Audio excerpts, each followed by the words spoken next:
하나님의 관점이라는 제목을 가지고 같이 은혜를 나누고자 합니다. 하나님의 관점.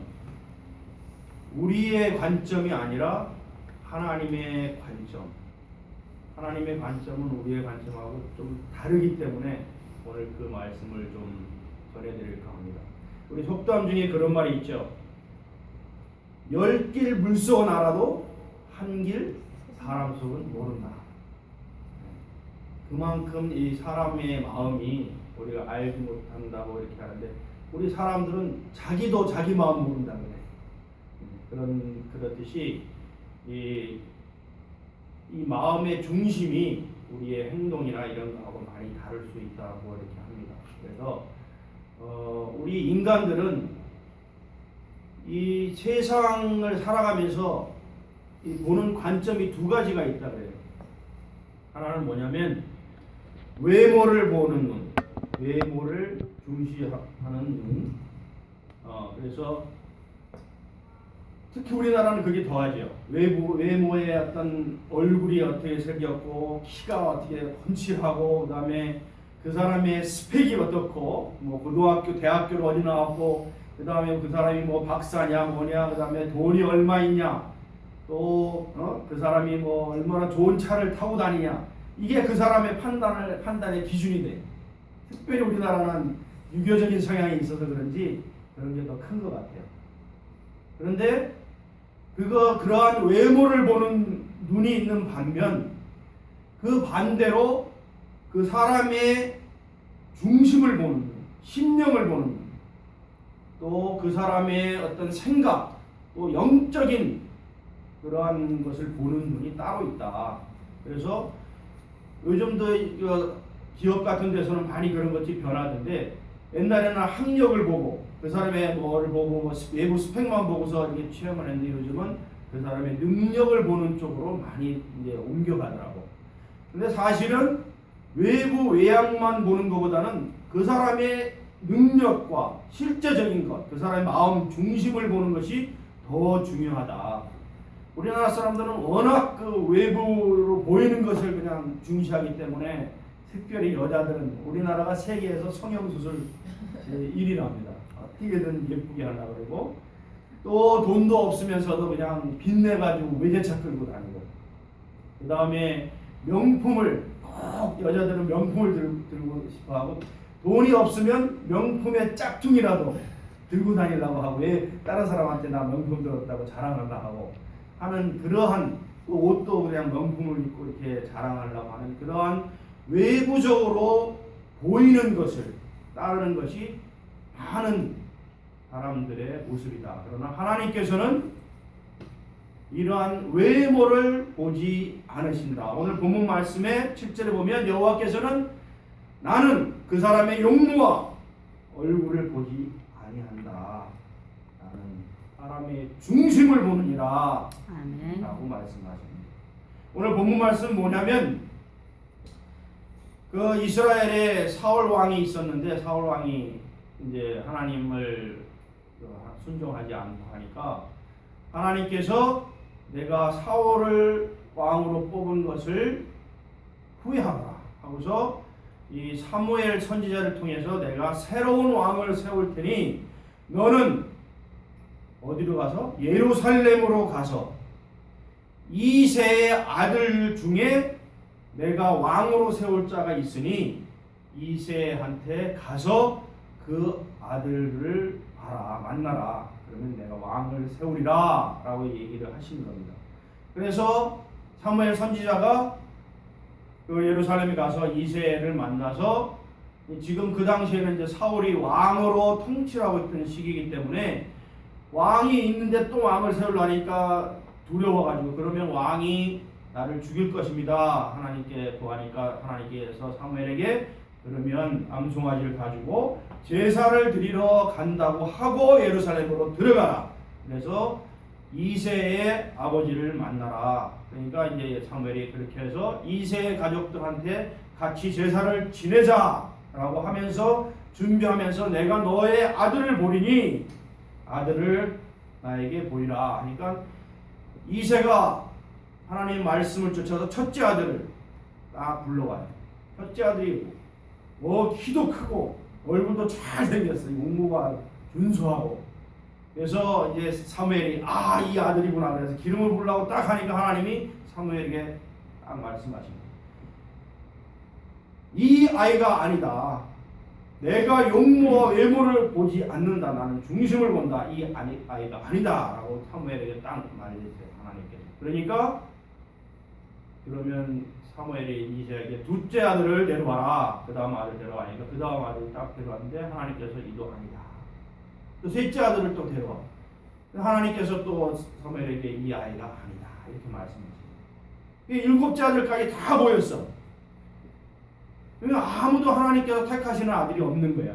그래서 사무엘이 아니 이 아들이 전부냐? 너에게 있는 아들이 전부냐? 이렇게 말하니까 이새가 아니다. 내 아들 막내 아들 8번째 아들이 하나 있는데 마치 보잘것없다는 식으로 그 아들이 하나 있는데 그 아들은 지금 저기 멀리서 이 아들들을 대신해서 양을 치고 있다. 그래서 그 아들이 하나 있는데 그 아들은 별로 시원찮다는 식으로 이렇게 얘기해요. 그러니까 이 사무엘이 아니다. 그 마지막 아들을 데려오라. 내가 그 아들을 보기 전에는 이 제사도 안 드리고 이 음식도 내 먹지 않겠다. 빨리 가서 그 아들을 데려오라. 그러니까 이새가 조언을 시켜가지고 달려가서 그 아들을 다윗을 데려옵니다. 다윗을 다 데려오니까 하나님께서 이 사무엘에게 이 아이가 그니 그에게 기름을 부으라. 사무엘이 보니까 그 아이는 키는 크지 않나 얼굴이 환하게 붉고 아름답고 눈이 총기가 있고 그 마음이 눈을 쳐다보니까 그 마음이 정말 깨끗하고 하나님을 사랑하는 그 마음이 느껴져서 하나님께 구하니까 하나님께서 이 아이가 내가 왕으로 세울 아이니 그에게 기름을 부으라 해가지고 사울 왕이 있음에도 불구하고 하나님께서 선지자를 통해서 다윗에게 기름을 딱 부으니까 그때 다윗에게 하나님의 영이 임하였더라 이렇게 나왔어요. 하나님의 영이 임해서 다윗이 그 다음부터 신령한 그러한 생각과 하나님의 뜻을 쫓는 생각을 하였다라는 말씀이 이 본문입니다. 여기서 하나님이 말씀하시고자 하는 내용은 뭐냐면 우리 인간들은 외모를 보고 얼굴의 생김새를 보고 그 사람의 스펙을 보고 돈이 많고 적냐 아니면 차가 좋으냐 멋진 옷을 입었냐 그 사람이 외부로 보이게 어떠하냐를 사람들은 판단하지만 하나님은 외모를 보지 않으신다. 이미 말씀하셨잖아. 내가 그 사람을 이미 버려놓으라. 여기서 버렸다는 사람은 누구냐면 사울 왕을 얘기하는 거예요. 사울 왕은 하나님이 다윗처럼 선택해서 뽑은 왕이 아니고 그 백성들이 우리에게도 왕을 세워달라 하니까 하나님께서 백성의 눈에 드는 용모가 준수하고 키도 한 30cm가 더 목 하나가 더 있는 키 큰 장성 이 백성이 원하는 사람을 그냥 세워준 거예요. 사울 왕은 백성이 원하는 사람을 뽑은 거라고. 근데 하나님께서 여기 본문 말씀에 뭐라고 하시냐면 나는 외모를 보지 아니하노라. 내가 이미 그를 버려놓으라. 이렇게 말씀하세요. 그래서 이미 버렸다는 것은 내가 이미 사울 왕을 버려놓으라라고 말씀하세요. 그리고 나는 마음의 중심을 보는 하나님이다 라고 강조를 하시는 부분이 이 부분입니다. 그래서 하나님의 관점은 우리의 관점과 틀리다. 여기서 이제 다윗을 뽑기까지 사무엘 상에서 처음부터 나오는 그 내용을 잠깐 살펴보면 옛날에 이제 모세가 애굽에서 백성들 끌고 가나안 땅으로 갔잖아요. 그래서 여호수아가 가나안으로 들어가서 그때부터 사사 시대가 열립니다. 사사 시대는 뭐냐면 하나님께서 선지자를 지명해서 그들을 통해서 하나님이 직접 말씀을 하셔서 하나님이 직접 통치하던 시대가 사사 시대예요. 그러니까 그 인간은 보잘것없지만 하나님이 그 선지자를 통해서 하는 말로 그 말을 통해서 그 백성들을 통치하던 시대가 사사시대야. 쉽게 말하면 신정정치 시대라고. 하나님이 정치를 하시던, 직접 관여해서 하시던 시기야. 그래서 이 사사시대의 거의 마지막 때, 이 사무엘이 마지막 사사야. 마지막 사사. 근데 이때 이제 사사시대 마지막 이 사무엘 시대에 주변 여러 이민족들이 많았는데 다 이민족들은 왕을 세웠어. 왜냐하면 그들에게는 하나님이 없고 이방 신만 있으니까, 우상만 있으니까 그들을 통치할 왕이 필요하잖아. 그래서 그 아말렉 족속, 모든 족속들이, 주변에 있는 족속들, 블레셋 족속들을 비롯해서 많은 족속들이 이미 왕을 세웠어. 근데 왕을 세워가지고 너무나 강력해지고 병사도 많고 막 이웃 나라도 정복하고 힘이 세가지고 강건해지니까 이 이스라엘 백성들이 사무엘에게 그냥 간청하는 거야. 우리에게도 왕을 달라. 이러에도 왕을 달라. 그렇게 막 간청을 하던 시기야.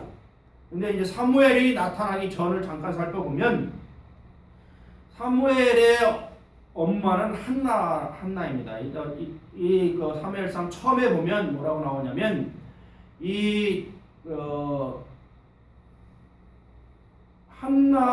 한나의 남편이 있는데 엘가나라는 남편이 있어요. 이 사무엘상 첫 장에 보면 엘가나가 있는데 그에게는 두 아내가 있다. 그래서 한나와 브닌나가 있다. 근데 브닌나에게는 자식이 둘이나 있어. 근데 한나는 오랫동안 자식이 없었어. 그래가지고 성전에 그 당시 제사장은 엘리 제사장이었는데 매번마다 성전에 가가지고 눈물로 기도하는 거야. 하나님 나에게 아들을 주십시오. 아이를 주십시오. 왜냐하면 우리 옛날에 이조시대 때도 그렇지만 자식을 못 낳고 특히 아들을 못 낳으면 그 친정에서 완전히 소박받고 그 여자가 눈물로 지새우잖아. 어떤 또 너무 시어머니 구박이 심한 며느리는 또 가서 자살도 하고 막 그러잖아요.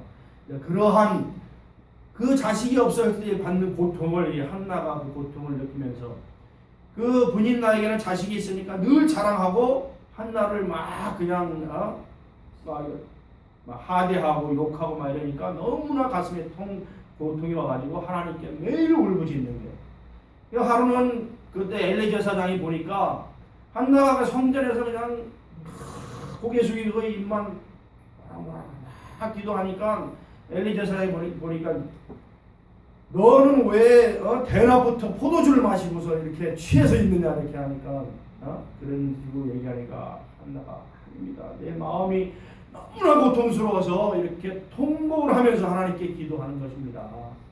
이 소원이 무엇이냐 하니까 자식을 주시면 제가 그 자식을 하나님께 온전히 바치겠습니다. 이렇게 서약을 해요. 그래서 하나님께서 그 말씀을 드리고 그 기도를 들으시고 또 엘리 제사장이 기도를 하니까 그 다음에 집에 돌아가서 한나가 임신을 했어요. 임신을 해서 낳은 아들이 사무엘이에요. 사무엘이 젖을 뗄 동안은 엄마가 품에 안고 있다가 젖을 뗄 시기에 그대로 엘리 제사장한테 보내서 그때부터 그 성전에서 거하도록 완전히 바쳐요. 한나가. 그러니까 하나님께서 그 기도와 그 행함을 보시고 기뻐하셔가지고 그 다음에 한나에게 자식을 주는데 몇 명을 줬을 것 같아요. 멋진 아들 3명과 아리따운 딸 2명을 줬어요. 자식을 5이나. 하나님께 큰곡한 마음으로 여러분들도 소원이 있으시면 성전에서 큰곡한 마음으로 눈물을 흘리면서 기도하시면 하나님께서는 반드시 들어주신다. 거기에다가 하나님께 귀중한 것을 하나님께 올리면 하나님께서는 넘치는 축복으로 한나에게 멋진 아들 3과 딸 2를 준 것처럼 하나님께 드린 것 몇 배로 더 큰 축복을 주신다는 것을 깨달으시기 바랍니다. 그래서 사무엘이 그때부터 이제 성전에 거하면서 엘리 제사장하고 거하는 같이 이제 숙식을 하는 거예요.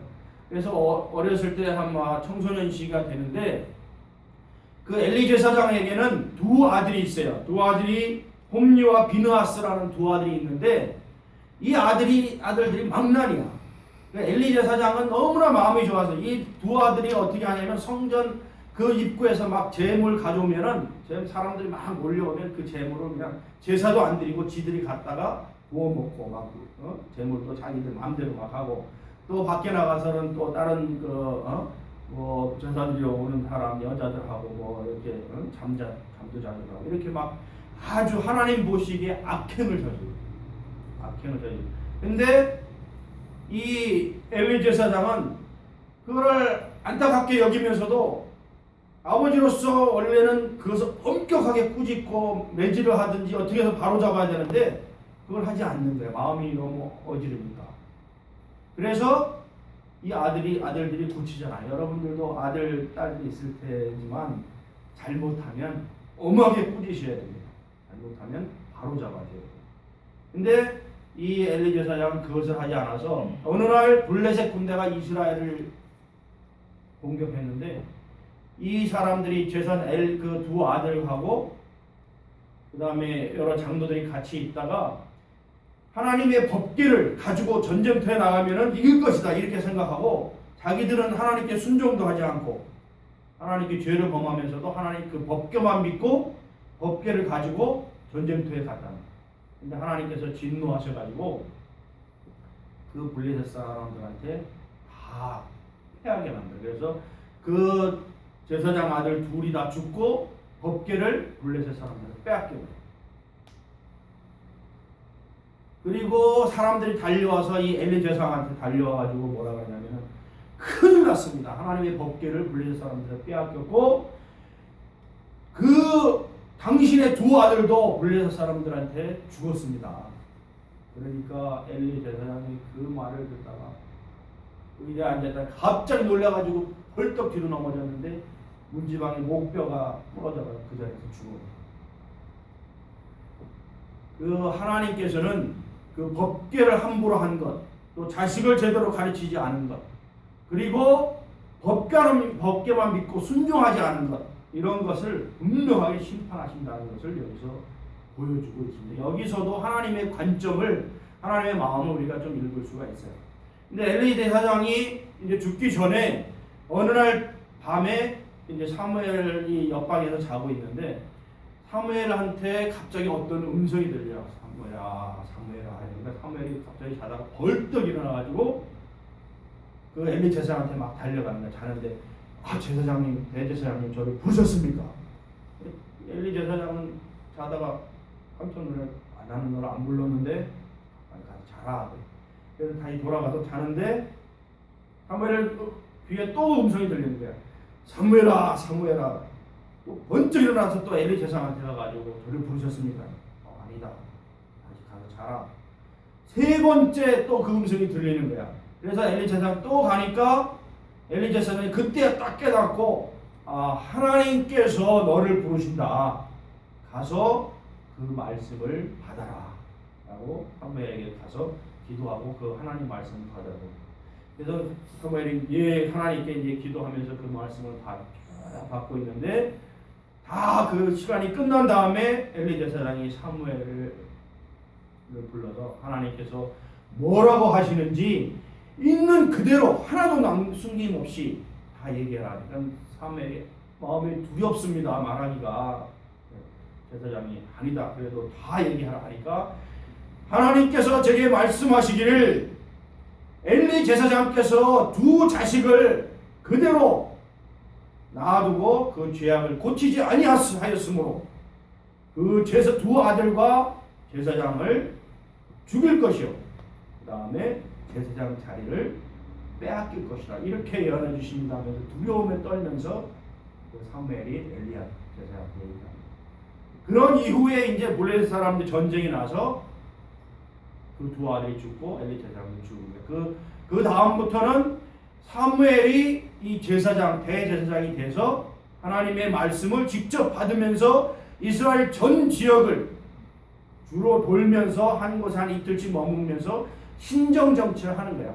자기가 통치하는 것이 아니라 가는 곳곳마다 하나님께서 사무엘이 말씀을 주셔요. 사무엘이 너무나 마음이 깨끗하고 온전히 하나님을 섬기는 사람이라 하나님께서 아주 명확하게 사무엘을 통해서 말씀을 주시니까 가는 곳곳마다 하나님을 전하고 하나님 말씀을 전하고 기적을 행하고 하니까 사람들이 사무엘이 오기만 하면 벌벌벌 떠는 거야.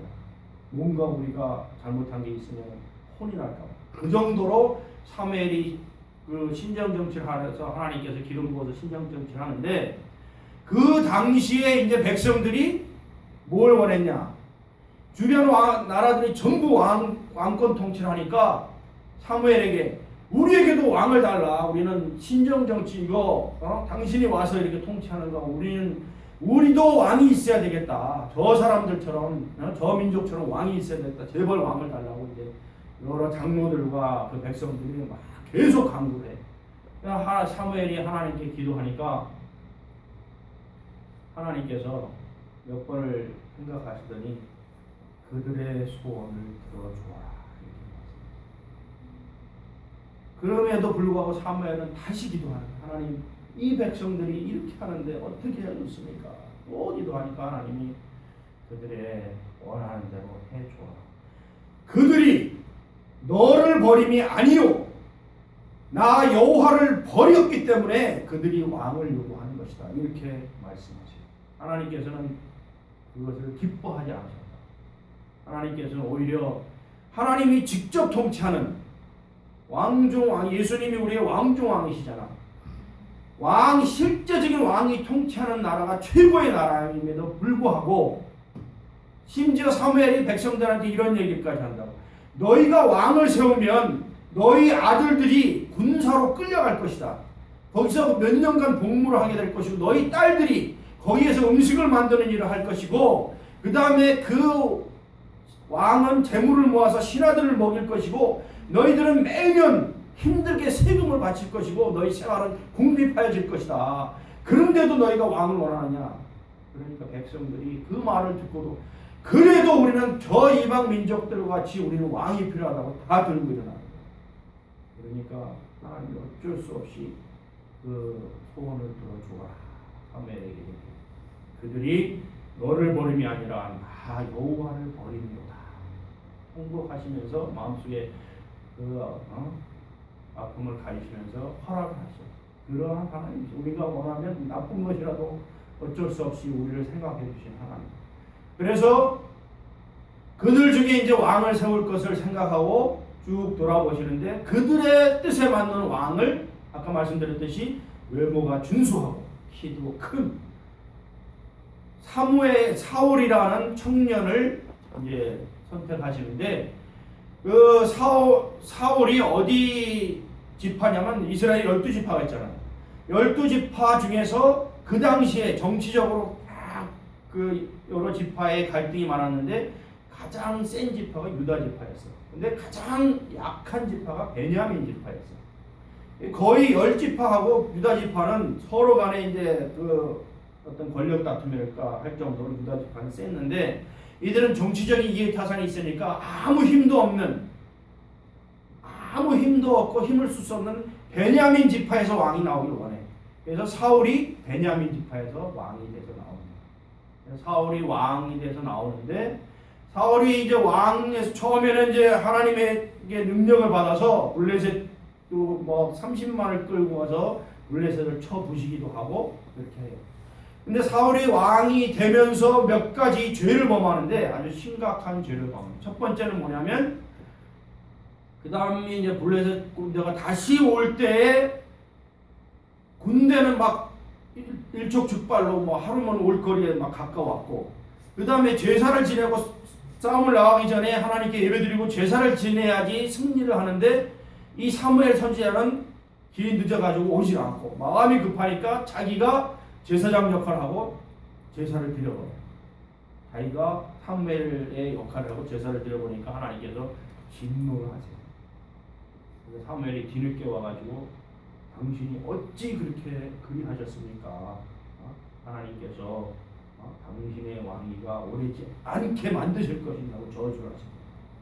그 잘못을 범한 후에 그 다음에 다른 전투에서 아말렉과의 전투에서 하나님께서 사울에게 명을 하셔가지고 너는 이 아말렉 족속 너 군대를 이끌고 수만의 군대를 끌고 저 아말렉 족속을 가서 치는데 가서 아말렉의 아각 왕부터 그 백성부터 그 밑에 소와 양과 그 동물들까지도 하나도 살아있는 생물은 하나도 남기지 말고 모두 죽여라 그래요. 그 이유인즉슨 뭐냐면 하나님께서 그렇게 명하신 이유는 거기 성경에 나오는 거냐면 이들이 이 아말렉 족속이 내가 여호수아를 끌고 가나안 땅에 들어올 때 가장 이스라엘 백성을 방해하고 침공하고 괴롭히고 하나님의 일을 방해한 족속이다. 아말렉 족속이. 그러니까 너는 병사들 이끌고 가서 그 왕부터 그 동물까지 전부 다 진멸하라고 하나님 명령을 하시.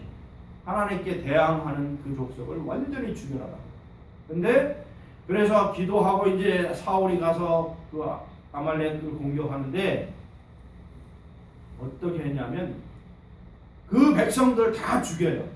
그 군사들도 다 죽여. 근데 그 왕 아각 왕은 살려줘.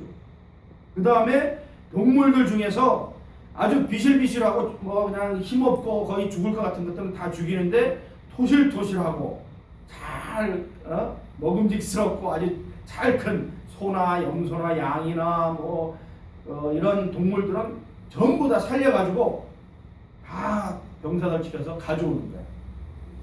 그것을 그 소리를 듣고서 사무엘이 사울한테 가가지고 전쟁을 잘 승리를 축하합니다라고 해서 어떻게 됐습니까? 그러니까 우리가 내가 하나님의 뜻을 받들어서 내가 승리를 하였다라고 사무엘에게 사울왕이 얘기하니까 왕이시여 그런데 이 동물의 울음소리는 무슨 소리입니까? 이렇게 딱 사무엘이 사울한테 그거를 알고서 이제 왜 안 죽였냐고 물어보는 거예요. 사울이 대답하기를 교묘하게 거짓말 어떻게 하냐면 이것들은 아주 잘 크고 토실토실하고 너무 좋아서 하나님께 제물로 드리려고 내 이것들은 다 가져왔다.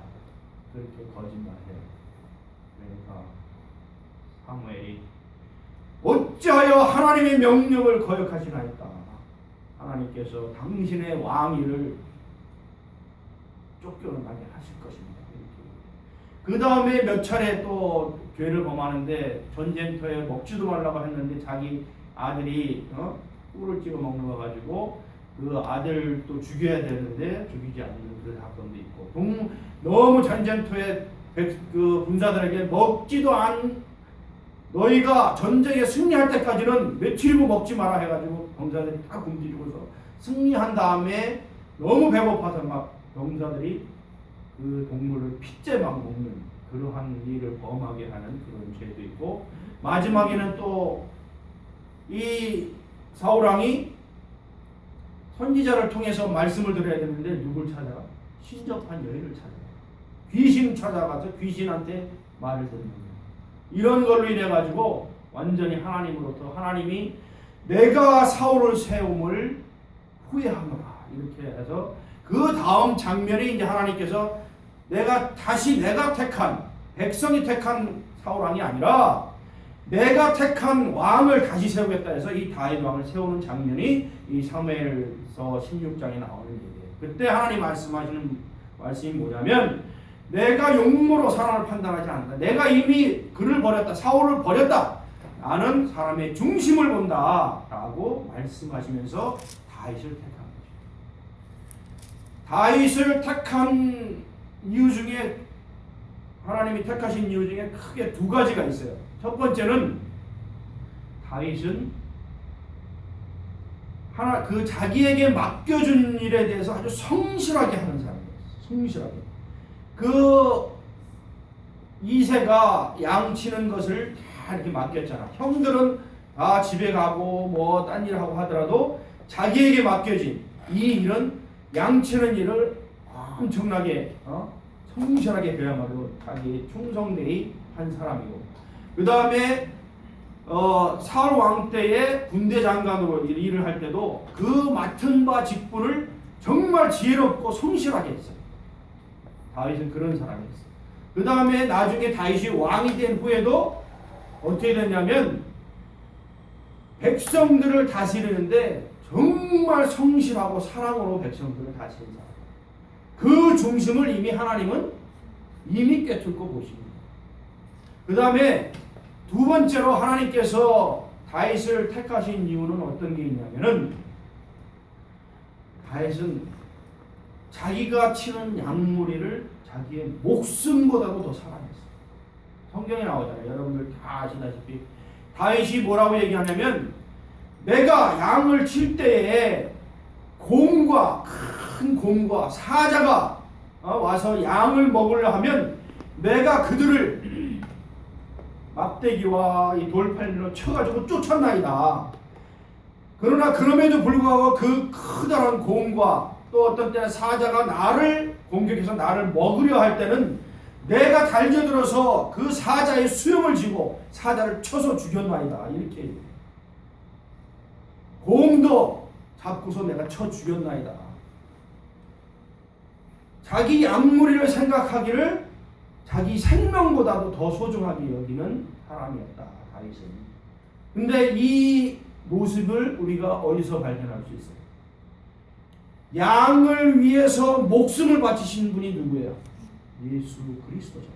우리 연약한 우리와 같은 양들을 위해서 양을 사랑하셔서 자기의 목숨보다도 더 사랑하신 분 예수 그리스도시잖아요.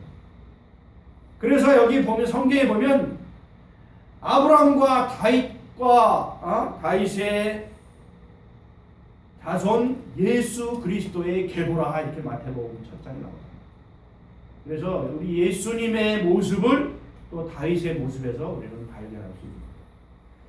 정말로 자기의 목숨보다도 자기의 맡겨준 일에 대해서는 충성을 다해서 다하는 그러한 사람이었기 때문에 성실하였고 또 양을 자기 목숨보다 더 아끼는 그러한 마음을 가진 사람이었기 때문에 하나님께서는 이미 그 다윗의 마음을 보시고 다윗을 선택하십니다. 이 다윗은 그 왕이 이제 선택되면서 두 가지의 큰 그러한 모습을 보입니다. 기름은 부었지만 아직 왕이 되지 않았을 때 다윗은 그야말로 하나님께 영광 올리는 일을 행합니다. 우리가 다 아는 얘기지만 블레셋 사람들하고 싸울 때 그 수십만의 블레셋 군다가 저 건너편 산에 진을 치고 있고 이쪽 산에는 이제 이스라엘 백성들이 진을 치고 있는데 거기에 큰 장수 누가 나와요? 골리앗이 나오잖아요. 골리앗은 키가 얼마나 됐냐면 하면은 3m가 넘었다. 키가 얼마나 큰. 옛날에 그 삼국지에는 장비보다 더 컸던 것 같아. 근데 그 골리앗은 투구도 쓰고 그 엄청나게 그 튼튼한 갑옷도 있고 긴 창을 칼을 들고 그다음에 작은 칼도 차고 온 갑옷과 뭐 신발도 신고 엄청나게 이러고 나오는데 그 골리앗이 건너편 산에서 이 이스라엘 군대를 향해서 매일매일 나와가지고 야, 이 버러지 같은 이 이스라엘 족속들아 너희 중에 누구든지 나와 대적